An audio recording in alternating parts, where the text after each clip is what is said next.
السلام عليكم ورحمة الله وبركاته. اللهم صل وسلم وبارك على سيدنا محمد وعلى آله وصحبه وسلم. ازيكم كلكم جميعا؟ يا رب تكونوا بأحسن صحة وأحسن حياة. كل سنة وانتم طيبين يا جماعة.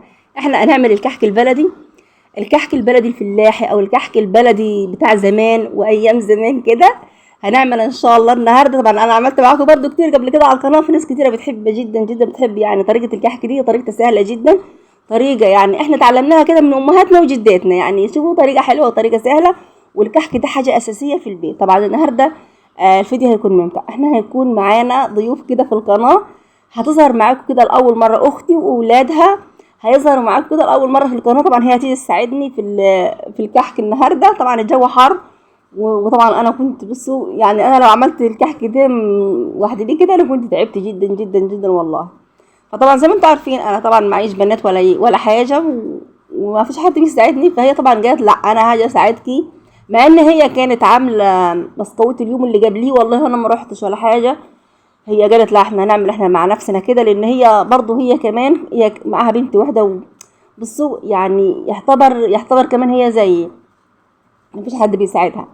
فبرضه هي عملتهم وجات احنا هنعمل في الليل. هم عملوا يعني البسكوت بتاعهم في الليل. فطبعا انا ما روحتش ولا حاجه. فهي طبعا جات لي على مش هسيبكم برضه، انا هاجي اساعدكي في الكحكيات. فطبعا ربنا ما يحرمكوش يا رب العالمين من حبايبكم ابدا ابدا. طبعا ما فيش زي الاخوات يا جماعه، ما فيش زي الاخوات. انت بس لو تعرفكي بس ان انت مش قادره تعمل حاجه هتيجي تعملها معاكي ومش هتتاخر عليكي ابدا.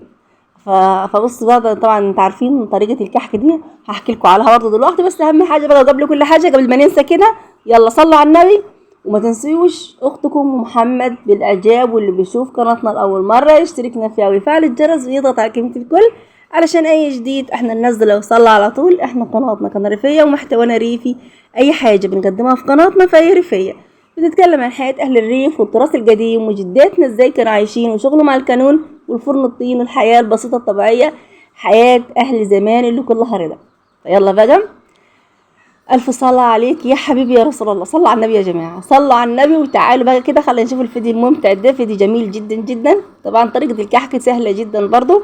أنا طبعا عندي عملت دقيق كده خليط ما بين القمحة البلدي الموجودة عندي في البيت والفينو أو الزيرو أو الدقيق الزيرو يعني أو الدقيق الفينو.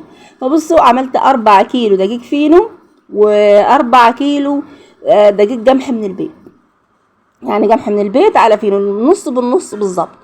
فطبعا انا بعد ما نخلت الدقيق رحت حاطط عليه بقى ناشف كده على ناشف حوالي ربع كيلو سكر ناعم، يعني حوالي ربع كيلو سكر على كيس كوجي باودر على كيس خميره فوريه على شويه سمسم كده محترمين، وقلبتهم في بعضيهم وعلى حبه ملح ويلا وعجنتهم بالسمنه الاول. بسيتهم بالسمنه الاول كده يعني شوفوا عملتهم كده مبسوس بالسمنه كده، وبعدين لميتهم باللبن وخلاص. ويعني هي ده عجينه الكحك، لميتهم كده باللبن.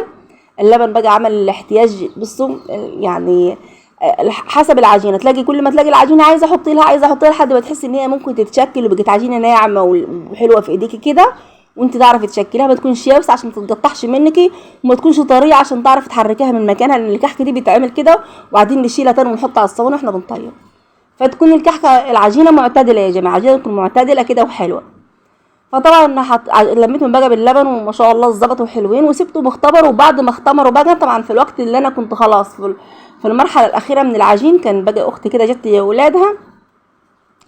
فقلت لها بقى تعالي خلينا نقعد شويه كده لحد العجين ما يخمر. يعني طبعا عجينه الكحك البلدي لازم نسيبها تختمر، مش زي البسكوت ان احنا طبعا بنعمل البسكويت بنعمله ونخلص على طول ونجي شغالين. الكحك الدايب نفس الكلام، نخلص ونشتغل فيها على طول. لا الكحكه البلدي اللي هي عامله زي العجل دي، فناس كتيره طبعا بتكون عارفاها بنسيبها تختمر. وبصوا الكحك البلدي دي يا جماعه دي حاجه اساسيه عند اهل الريف، واللي احنا اتعودنا عليه من امهاتنا وجداتنا زمان. كان حاجه اساسيه بتتخزن زيها زي العيش البتاوي، زي شوفوا زي اي حاجه ما بتخزنيها. فالكحك كان بيعمل منها كميات كبيره قوي وكان هو الاساس. يعني كان اي حاجه تاني دي عملوها ما عملوهاش، حسب كل واحد بقى وميزانيته ولو الجو سمح لك كده ولو الظروف سمحت له يعمل مثلا سواء البسكوت او الكحك الدايب ده بقى لو الميزانيه كانت سامحه، فاهمني؟ اما الكحك البلدي ده لا كان لازم يعملوه، كانوا يتشائموا لو ما عملوش. لا اللي يقول لك احنا لازم نعمل الكحك ما ينفعش، ده عاده ولازم نعملها. وكانوا يعملوه بطريقه بكميات كبيره ويخزنوه بقى كده ويحمصوه. طبعا بيتحمص، طبعا انا برضو هحمص الكحكات دول، فاهمني؟ انا بعد ما ان شاء الله باذن الله كده اليوم ده هو اليوم ده على مش هحمص فيه، اليوم ده هسيبها كده للكحك وخلاص. بس هجيب بقى في يوم كده اكون راجع فيه كده وشوفوا ما عنديش شغل كتير في البيت، هاجي جايبه الفرن الطين واجي بقى جايبه الصينيه وارص عليها الكحك واحمص الكحك ده، لان الكحك ده برضو يعتبر ال 8 كيلو بالنسبه لنا هي كميه كبيره، لان مش كل اللي عندنا بيحب الكحك. انا عن نفسي بقى بحب الكحك جدا جنب الشاي، كحك البلدي بالذات بحب جنب الشاي في اي وقت. يعني انا لو معايا كوبايه شاي في اي وقت لازم اروح اجيب كحكه من الكحك البلدي، احبه جدا. وخاصه بقى لما بيتحمص يا جماعه، هو بقلبه سمسم وكده بتكون دايب، بتصدق تلمسيها كده دايبه وريحتها حلوه ولها ريحه حلوه، لما بتحمصيها كده بيبقى لها ريحه حلوه. فطبعا بعد ما اختمر كده بقى جينا بدأنا ان احنا نشكل فيه. تشكيلة الكحك سهلة جدا، فاحنا بنعملها بنلفها كده، بصوا بنعملها كده ونجي عاملين دايرة كده عجلة كده، فاهمني؟ طريقة سهلة برضو، احنا اتعلمنا كده لما طلعنا كده لقينا امهاتنا وجداتنا بيعملوا بالطريقة دي. فاحنا طبعا عادات وتقاليد احنا ما لناش غنى عنها، احنا متعودين عليها. شوفوا في ناس بتبقى مش حباه ولا حتى كمان عندهم، يعني هو زمان كان محبوب لان الاطفال كانت كتيره زمان وكانوا بيحبوا ياكلوا الكحك ده، وكان يعني الاطفال تتصبر بيه على بال ما يجي ميعاد الغداء او ميعاد العشاء، فالاطفال تسرح وتروح كده على الكحك. فدلوقتي بقى مش زي زمان، الاطفال عايزه حاجات تاني. يعني شوفوا الكحكه دي كان بيفرحوا بها جدا زمان، كان بالنسبه لهم حاجه حلوه قوي يعني، خاصة كده لما يكون فيها نسبة سكر ولا حاجة، فالأطفال كانت تفرح بيها. الأطفال زمان كانوا غلابة والله يا جماعة، كانوا بيفرحوا بأي حاجة. لا دلوقتي الأطفال ما بيفرحوش بكده خالص، فالباقي بيفرح بحاجات تاني، بصوا حاجات تاني، شيبسي مش عارفة حاجات تاني هم في دماغهم غير الحاجات اللي احنا اللي كانوا بيفرحوا بها الأطفال زمان. ما كانش الأطفال زمان كان الطفل كده لما ياخد كحكاية بيطير من الفرحة، فكانوا بيعملوا لنا بقى كميات كبيرة، وكان يوم الكحك دي كان يعتبر زي يوم الفرح يا جماعة. كان الناس تتجمع فيه ويعملوا كميات كبيرة من الكحك علشان يحمصوها ويخزنوها، والأطفال بتكون فرحانة والدنيا بتكون حلوة. دلوقتي بقى بيقول لك لا احنا مش الناس بس اللي هي عايشة في القرى والريف والحاجات دي، فبيقول لك لا احنا مش هنقطع العادة. في اللي تقول لك اعمل 2 كيلو، في اللي تقول لك انا اعمل 5 كيلو عشان ما اقطعش العادة، بس عشان حرام لما اقطع العادة اللي احنا متعودين عليها. انا اعملهم كده نراضي بيهم الملائكة كده خلاص، هما بيقولوا كده. فطبعا انا عشان بحب الكحك قلت لا هعمل 8 كيلو. وفي ناس برضو لحد دلوقتي بتعمل كميات يا جماعه، برضو في ناس لحد دلوقتي بتعمل كميات كبيره من الكحك وتحمصها وتخليها جوه. اما بالنسبه هنا طبعا انا عملت 8 كيلو. في ناس يمكن بطلت الكحك دي نهائي، يعني في ناس بطلت شغل الكحك ده خالص، فهم يمكن يعملوا كحك دايب، يعملوا شويه بسكوت والحاجات دي، بس الكحك ده بطلوا. اما الكحك ده بصراحه هو عادات وتقاليد في حياتنا، يعني شوفوا حاجات كده مرتبطه بحاجات كتيره في حياتنا بنعملها، فاهميني؟ فاحنا طبعا بقى خلينا العجين اختمر وقعدنا بقى نشكل في الكحك زي ما انتم شايفين كده بالطريقه دي. نعمل كده على ايدينا كده على الطبليه، وبعدين نعمل وبعدين نعمل دواير كده، دايره كده او عجل كده. بس كان بقى في زيطه كتيره جو في الفيديو، ما كانش ينفع اسيب الفيديو كده على الطبيعه. يعني انا كنت برضو كنت حابه ان انا اخلي الفيديو على الطبيعه، بس كنت حابه ان احنا نتكلم كده مع بعضنا، لان ساعات لما بنيجي نسجل صوت على الفيديو بنبقى مش لاقيين حاجه نقولها. علشان كده انا سرعت الفيديو وقصيت منه كتير، لان الفيديو كان طويل. هقول لكم ولا يعني بصوا مش هبقى لاقي حاجه اتكلم فيها على الفيديو. اما الفيديو لما يكون على الطبيعه بيبقى حلو، ما بيتعبكيش في الكلام. شوف انت بنتكلم كده وكده، فالفيديو بيضيع عليكي ما تحسيش بيه.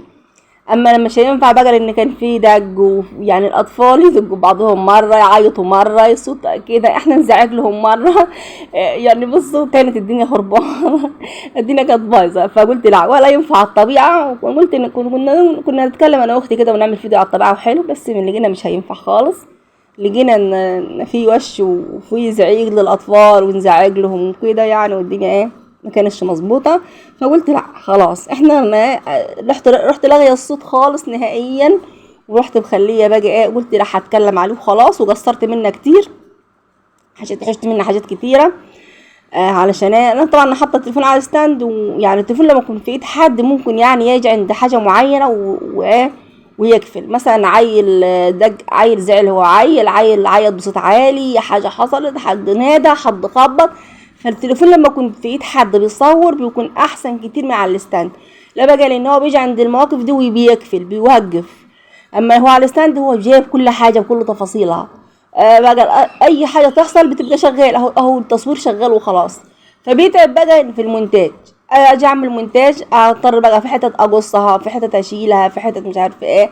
فبيتعب لان الفيديو بيبقى شامل حاجات كتيره قوي، طبعا انا بضطر ان انا احوشها. فحوشت وكتمت الصوت وقعدت بقى ايه وعملت على صوت زي ما انتم شايفين كده. ودي بقى شايفين بسم الله ما شاء الله الكحك يا جماعه جميل جدا جدا، وريحته بصوا قلب البيت، ريحه الكحك كده قلب البيت حلوه جدا جدا جدا. فسبتها هي بقى تكمل وتشكل مع نفسها كده، وانا قعدت قدام الفرن اخد من جنبها كده واسوي. طبعا انا الصينيه مش بطلعها من الفرن يا جماعه، انا متعوده بالنسبه لتطيب الكحك بالذات او تسويه الكحك بالذات انا الصينيه بخليها في الفرن على طول. اخد اللي عليها اللي اجي الفها كده، اخد اللي استوت احطها في الطشت كده. الطشت انا كنت فرشاه ورق من تحت، فرشت الطشت الكبير ده ورق من تحت كده ومخليها كده اطلع فيه يعني. فانا باخد من اللي استوت احطها في الطشت، واخد اللي هي لسه نيه يعني احطها مكان اللي استوت على طول كده، والف الصينيه والف الصينيه. فما بياخدش معايا وقت ابدا يعني، بيكون سهل جدا يعني ايه، ما بياخدش وقت لاني انا طبعا ايه بلف الصينيه. حوش الصينيه بتبقى سخنه يا جماعه، الصينيه طول ما هي في الفرن كده سخنه، فما بيعملكيش استهلاك كتير يعني، ما فيش استهلاك كتير طول ما الصينيه سخنه وانت شغاله كده على طول، غير لما تطلع الصينيه وتحط صينيه غيرها بارده من الاول من جديد يعني. فدي ما بنعرفش نعملها في البسكوت والكحك الدايب ولا الحاجات دي، بيبقى معانا كذا صينيه، لازم يبقى في كذا صينيه في البسكوت والكحك الدايب، ان انت تطلعي وتسيبها تبرد وبعدين تحطي الصينيه التانية وكده، لان مش هيعرف تقلع من عليها البسكوت والكحك الدايب من على طول كده فهي سخنه، لازم تبرد يعني. فدي بقى بيختلف، الكحكه دي بيختلف، تاخديها كده من على الصينيه وتحطها في الطشت كده وتحط غيرها، فما بيتعبش يعني في التسويه وكده، بيكون يعني سهل عن البسكوت وما بياخدش وقت. وبعدين احنا لسه بنعيد عليه كمان بنحمصها برضه الكحكه دي دايما، ان احنا ايه ان انتوا شايفين كميه كبيره اهي. فانا طبعا باجي في يوم كده اكون رايقه فيه كده واجي جايبه الفرن الطين واجي محمصها واحطها على الصينيه واخلي الفرن يسخن ويهدي كده، واجي محطه الكحك ممكن يولع ساعتين 3 4 ساعات مقفل عليه كده في الفرن، تطلع الكحكيه كده دايبه دوب محمصه كده وطعم السمسم فيها وريحتها حلوه ودايبه وحلوه جدا جدا يعني.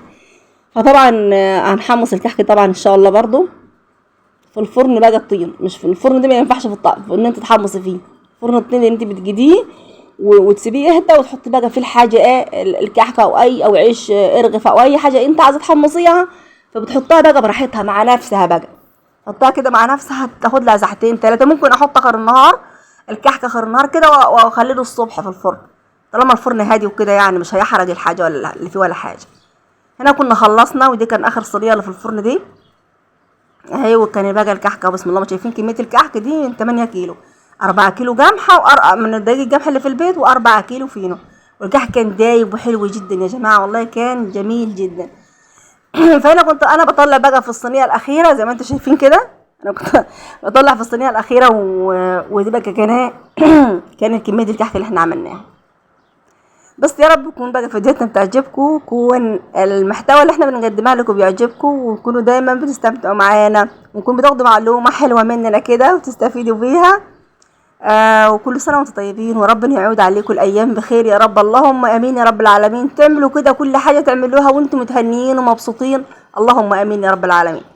انا كنت خلصت كده وطلعت الصينيه، بس كانت لسعتني لسعه ما كنتش عارفه اقول لكم السلام عليكم. والله كنت لسعت لسعه من الصينيه.